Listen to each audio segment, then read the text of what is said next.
Got some Thai Dwarf mulberries in here. Very good variety. And got around 6-inch cuttings. These are really thin, pencil thin, maybe even a little bit thinner. This is from a very small tree. And what I've got here is 70% cocoa coir, 30% perlite approximately. This has only been a few weeks. I want to transition this to a good potting soil so it'll be more vigorous. Let's see what the roots look like. All right, the big reveal. Let's see. Seeing some roots. All right. Even on this little tiny one, a root right there. Nice. Nice. Nice. Seeing something there.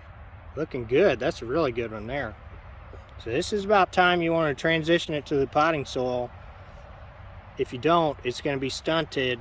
Not in a terrible way, but the longer you keep it in that coconut coir perlite, it's not going to help it grow fast, that's for sure. See, that might have been all of them. So we had 100% success there. I've been doing some more.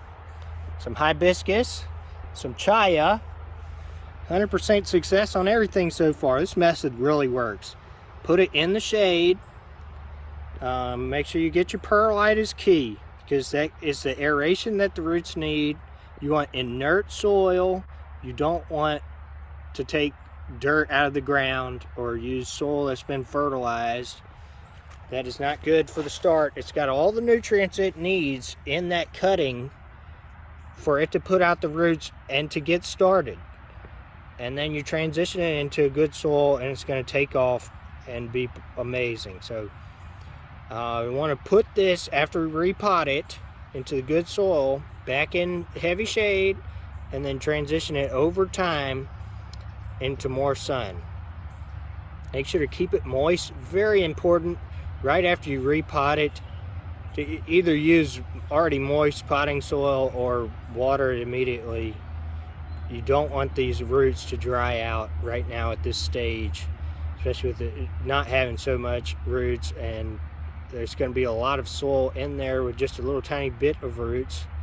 So you need to get a good thorough watering, keep it moist, and in a little while you'll have a nice big plant there. And mulberries grow really fast.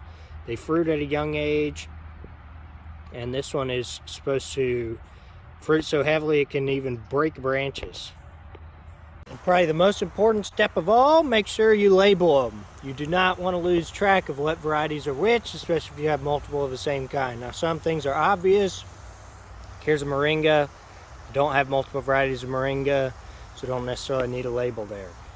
But I do have multiple varieties of hibiscus, and some of them look somewhat similar. I mean, these have very different leaves, but I definitely have a lot of varieties of mulberry, and they can easily be mixed up, so don't want to mix those up.